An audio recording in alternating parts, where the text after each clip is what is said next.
Subscribe for more mysteries, unsolved and unexplained. Welcome to The Explainer. Today we're diving into one of the absolute strangest, most delightfully baffling meteorological cold cases in all of American history. It's a real-life mystery involving bizarre weather, wild 19th century forensics, and a sky filled with, well, flesh. Imagine looking up at the clouds expecting a little rain, and instead getting something entirely different. Now, if the thought of an odor offensive to the extreme, like that of a dead body, doesn't spark your morbid curiosity, I honestly don't know what will. This was the visceral, totally macabre reality of the event as witnessed by local grocer Joe Jordan. We aren't talking about a gentle, metaphorical rain here. We're talking about something deeply unsettling, incredibly offensive to the nose, and quite literally falling right onto the lawns of completely unsuspecting citizens. Section 1. The Day It Rained Meat. March 3, 1876, Olympia Springs. Okay, let's dive into this timeline to see exactly how this went down. At around 11 a.m., things started getting weird. A farmer's wife, Mrs. Crouch, was just out on her porch making soap, minding her own business. By 11:30, she realizes that what's dropping around her definitely isn't precipitation. She is on the record stating it was essentially snowing meat. She even noted that the chunks fell with this distinct snapping-like noise when they struck the earth. Naturally, being 1876, Mrs. Crouch and her husband immediately believed this terrifying event was a direct sign from God. And then, just as quickly as it started, by noon, after occurring for just a period of several minutes, the bizarre shower simply concluded. And you have to understand, this wasn't some fine mist. We're talking about substantial fragments of red meat raining down over a 100 by 50 yard area. The average pieces were roughly 2 by 2 inches, but locals found at least one massive chunk measuring 4 by 4 inches. Try to picture a 4-inch block of raw meat dropping out of a perfectly clear sky and landing in your front yard. It's an absolute logistical nightmare, and immediately it became a massive forensic puzzle. Section 2. Investigating the bizarre phenomenon, the suspects, and the evidence. So how exactly did 19th century locals and scientists process a crime scene where the sky itself was the prime suspect?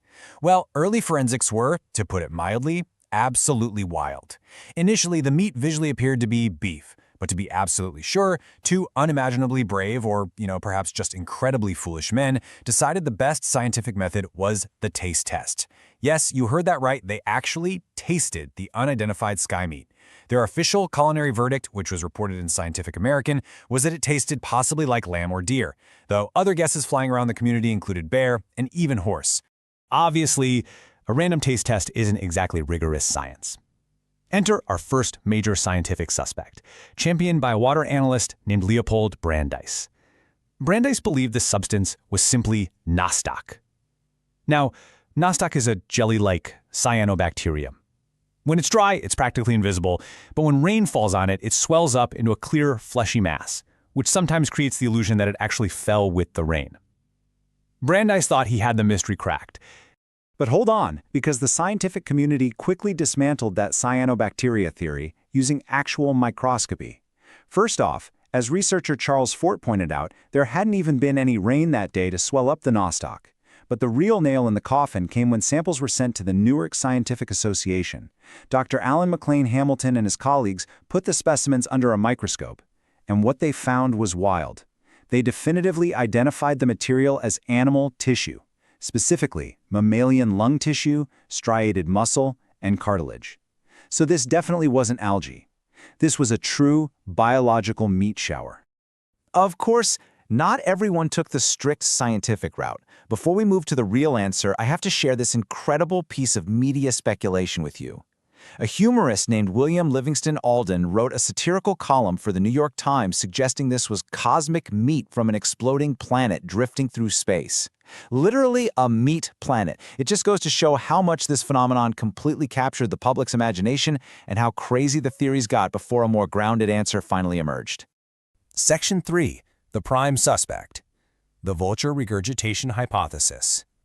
So, if it wasn't cyanobacteria, and it certainly wasn't an exploding meat planet, what was it?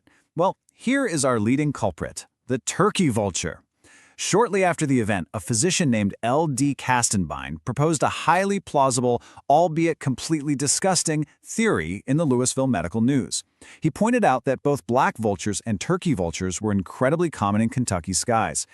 Walk through these bizarre biological steps with me. Step 1, a flock of vultures is gorging themselves on some carrion, maybe a dead horse or a deer. Step 2, they are suddenly startled or threatened, forcing them into a rapid vertical takeoff. Step 3, because they're weighed down by a massive meal, they execute a standard biological defense mechanism. They literally vomit their partially digested food to lighten their load and make a quick escape.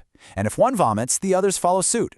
A 2014 article in Scientific American backed this up, noting that the size, the distribution, and the flattened appearance of the meat chunks perfectly align with carrion ejected from vultures high in flight.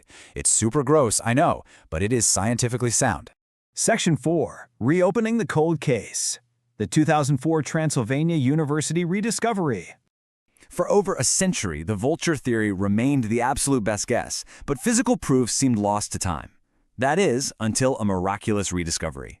In 2004, over at Transylvania University in Lexington, Kentucky, an art professor named Kurt Geed was doing a routine collections cleanout.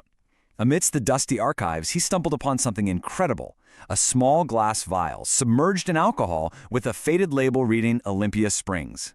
It was a surviving preserved specimen of the actual meat from 1876, now housed in the Moosnick Medical and Science Museum.